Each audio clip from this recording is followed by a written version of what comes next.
ήταν ήδη για σένα μια απόφαση ζωής αυτή. Έτσι.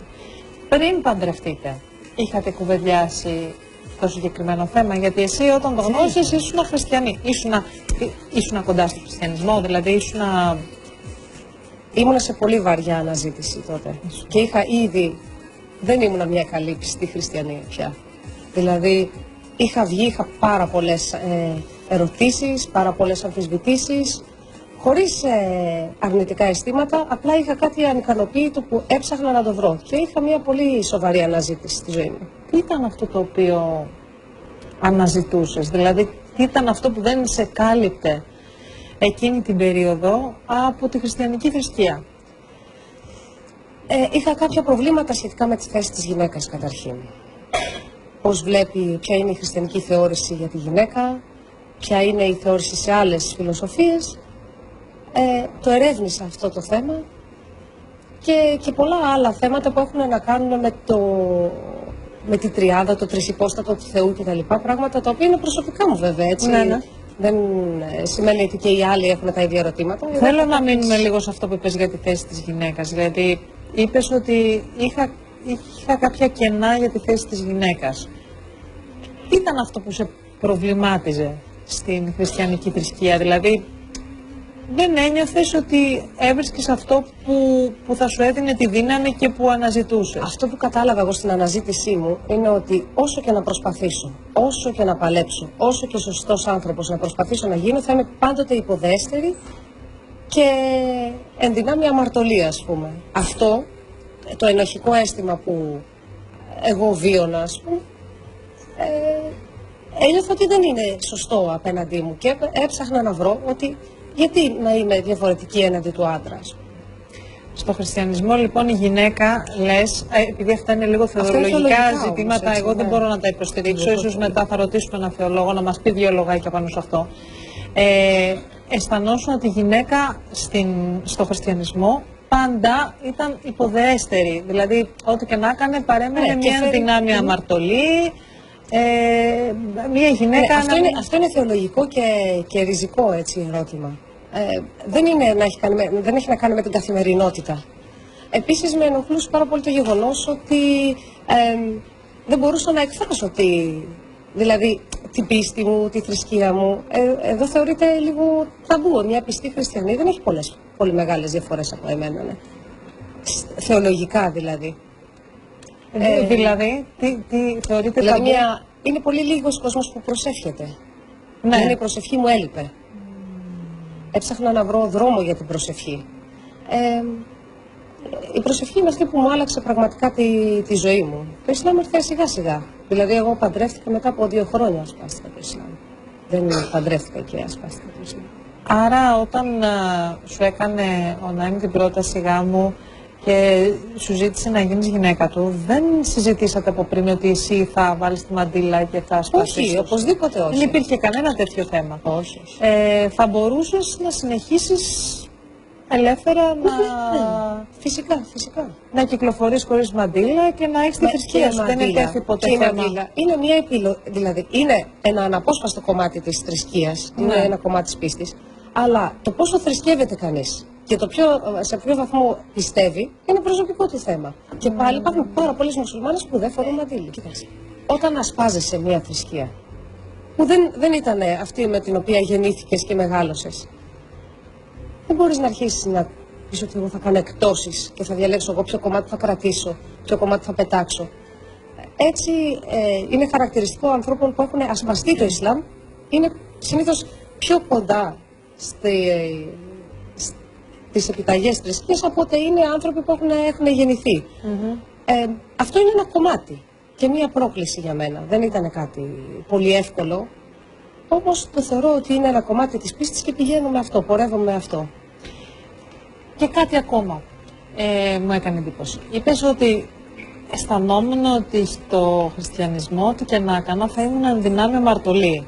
Δηλαδή ποτέ δεν θα μπορούσα να είμαι επί της ουσίας ίση με τον άντρα. Και η απορία μου είναι η εξής.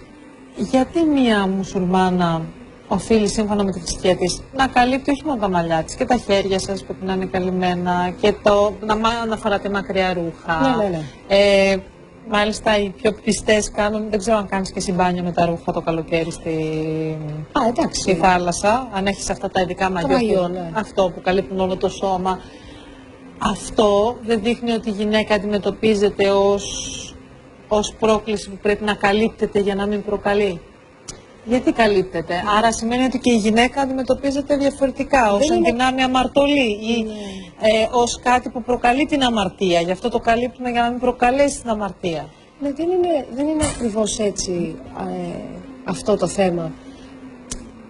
Δεν ξέρω πώς να σου το δώσω, γιατί είναι πάρα πολύ μεγάλη η προκατάληψη που έχει δημιουργηθεί. Καταρχήν θα ήθελα να σου εξηγήσω ότι το μαντίλι, αυτό το ντύσιμο που καλύπτει, οι γυναίκες το ξαναφορέσαν. Δηλαδή, αν ανατρέξεις και δεις φωτογραφίες από την Καμπούλ, από την Τεχεράνη, το 50, τη δεκαετία του 50, δεν θα βρεις γυναίκες με μαντίλι. Έτσι. Δηλαδή, αυτές το επιλέξαν και το ξαναφόρεσαν. Και δεν σημαίνει ότι όταν καλύπτομαι πρέπει να το αναλύσω αν είμαι εγώ πειρασμός ή όχι. Ξέρω ότι είμαι ίση με τον άντρα, αφού έχουμε γεννηθεί από μία και μόνη ψυχή. Εγώ γι' αυτό ακριβώς το ρωτώ. Επειδή οι κοινωνίες εξελίσσονται. Ναι. Και εξελίσσονται και οι κοινωνίες που το Ισλάμ είναι πολύ ισχυρό, δηλαδή που η θρησκεία αυτή επικρατεί πλήρως, όπως η τουρκική κοινωνία. Ναι. Γι' αυτό διερωτώ με πώς όταν οι κοινωνίες εξελίσσονται και αφήνουν πίσω αυτά τα κομμάτια των θρησκειών, μία Ελληνίδα πανέμορφη όπως εσύ, αποφασίζει, σου πάει βέβαια μαντήλα, πρέπει να πω έτσι, έτσι να μου το πεις. Τονίζει το πανέμορφο πρόσωπό σου, για να αστιευτούμε. Πώς λοιπόν μια πανέμορφη γυναίκα αποφασίζει να ακολουθήσει έναν δρόμο που εγκαταλείπεται σταδιακά σε πολλά κράτη. Εγώ νομίζω το ανάποδο που λες. Εγώ νομίζω το ανάποδο ότι συμβαίνει. Εγώ θέλω να σου εξηγήσω ότι το μαντήλι ξαναφορέθηκε από τους μουσουλμάνους. Η Αίγυπτος ξαναφόρεσε το μαντήλι μετά από τη δεκαετία του 70. Οι γυναίκες στην Τουρκία πριν κάποια χρόνια δεν φορούσαν μαντήλι. Αντίθετα, αν πας τώρα στην Κωνσταντινούπολη, βλέπεις γυναίκες, κορίτσια, έφηβες και φορούν μαντήλι με επιλογή τους και με πρόβλημα ότι δεν μπορούν να πάνε να σπουδάσουν στα πανεπιστήμια, μπορούν να τους αρνηθούν την περίθαλψη και όμως επιμένουν και το φορούν επειδή είναι επιλογή τους. Δεν είναι κάτι το οποίο σε καταπιέζει, ούτε κανείς μπορεί να σου το επιβάλλει. Η κορούλα σου? 4,5. Η κορούλα σου είναι 4,5. Η μάνα τη λένε. Πολύ ωραία. Πίστη, ναι. Η μάνα σημαίνει πίστη. Η κορούλα σου λοιπόν όταν θα γίνει 11-12. 13-14. Δηλαδή και πιο μετά. Ρωτώ γιατί δεν ξέρεις πότε θα έρθει η έμεινος ρίση σε ένα κοριτσάκι. Και όταν έρθει πρέπει να φορέσει μαντήλα κανονικά σύμφωνα με τη θρησκεία. Κοίταξε, ναι, αυτό ορίζει η θρησκεία, έτσι. Από εκεί και πέρα.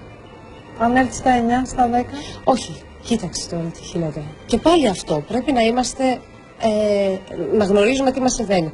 Είναι σχολές σκέψης και σχολές, διάφορες σκέψεις μέσα και σε κάθε θρησκεία. Η μέση, ας πούμε, το μετριοπαθές Ισλάμ που λέμε, βλέπει πότε μια κοπέλα, ένα κοριτσάκι γίνεται κοπέλα. Μπορεί τα δικά μας τα παιδιά που μεγαλώνουν εδώ, δεν γίνονται κοπέλες στα 10, στα 11, στα 12 και ας έχουν έμεινο ρίση. Ενώ μπορεί ένα κορίτσι σε μια άλλη χώρα να είναι κοπέλα στα 10, 11. Τώρα εκεί πρέπει ο γονιός να κρίνει και να συζητήσει, αλλά δεν είναι δική μου επιλογή αυτή. Εγώ οφείλω, αν δεν θέλει το παιδί να βάλει τη μαντήλα, είναι δικαίωμά της. Είναι δικαίωμά της. Και εγώ όμως έχω χρέος απέναντί της και απέναντι και στα δύο παιδιά να δημιουργήσω ελεύθερα πνεύματα, ελεύθερους ανθρώπους. Δηλαδή, είναι επιταγή της θρησκείας μου να αφήσω τους ανθρώπους ελεύθερους. Δεν θα προσπαθήσεις να... Όχι. Τι βάλεις προς αυτή την κατεύθυνση, να της εξηγήσεις ότι μια μουσουλμάνα φοράει τη μαντήλα και αν θες να είσαι σαν τη μαμά που η μαμά είναι πιστή. Θα τα μάθει όλα αυτά. Αυτά θα τα γνωρίζει. Μα θα είναι σε μια ηλικία, σκέψου για τη ηλικία 13-14 χρονών. Τα παιδιά δεν είναι, ξέρουν πάρα πολλά πράγματα, όχι μόνο αυτό. Εμένα αυτό που ενδιαφέρει είναι να κάνει μια ελεύθερη επιλογή. Όχι μια επιλογή επειδή το λέω εγώ ή μια επιλογή επειδή πιέζει η κοινωνία. Κατάλαβες, αυτή είναι η διαφορά. Ότι θα πηγαίνει στο σχολείο και θα φοράει. Δεν έχουν προβλήματα τα παιδιά στο σχολείο. Μαντήλα, θα είναι λίγο διαφορετική από τις συμμαθητριές της. Και άλλα παιδιά είναι διαφορετικά για διαφορετικούς λόγους. Δηλαδή, αν θελήσει να το υποστηρίξει, εγώ έχω συζητήσει με κορίτσια τα οποία βιάζονται να φορέσουν το μαντήλι γιατί το φοράει η μαμά τους. Και τους εξηγώ, περίμενε λίγο. Να το ξέρεις, να ξέρεις γιατί θα το φορέσεις. Και πρέπει να γίνει σιγά σιγά σταδιακά.